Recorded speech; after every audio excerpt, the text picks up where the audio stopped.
Hey everybody, today we're going to be going through one of the more basic cuts, a pork belly, and how to bone and trim it ready for a roast and all your barbecue needs.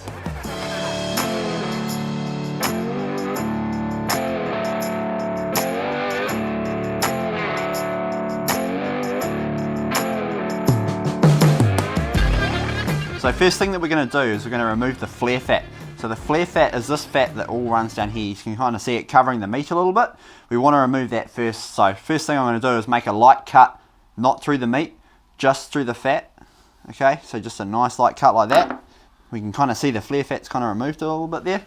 Now all I'm going to do is you can kind of tear this fat away. So I'm just going to kind of peel it back, get your finger under it just there, and then you can rip it out. It should just peel off nice and clean like that.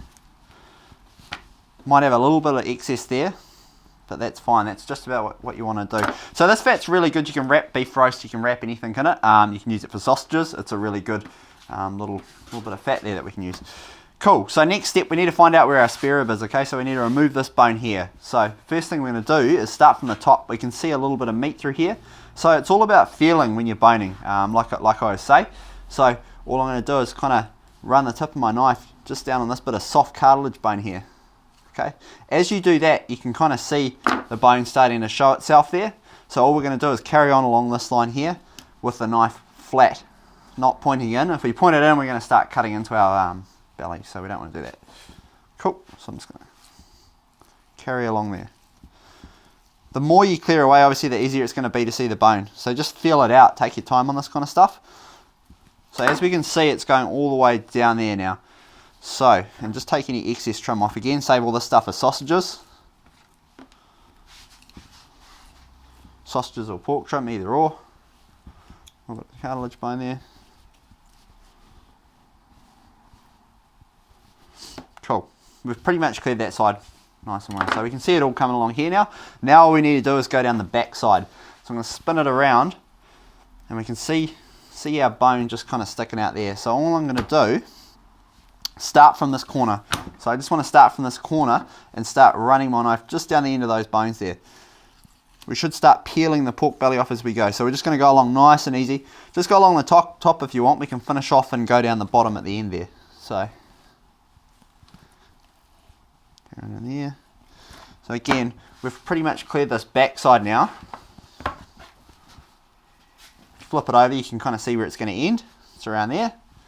So all we need to do now is just edge that out, okay, and take the rest of that bone out, just like that. Cool. So that's our spare rib. So I've removed the spare rib now. We're not going to go too deep into the spare ribs today, but yeah, that's how we take it out. That's it, nice and done. Save that for another day. So now we just go through and just look at the pork belly. If you want to even it up, you can take this bit of trim out here. We're going to leave it in. It's really tasty still, so it's really good to use. Any excess, I usually leave a lot of the stuff in. Fat is flavour, so I'm not really too bothered about that kind of stuff. I'll flip it over to the other side now. So you can see we've kind of got a few little nipples left on it, so we usually take those off just for presentation reasons. Again, take that off. Cool, so if you don't have a sharp knife, guys, and you are wanting to do scoring, I definitely recommend getting a craft knife. They're pretty much perfect. Most butcher shops actually use them now these days because they do a perfect score in them.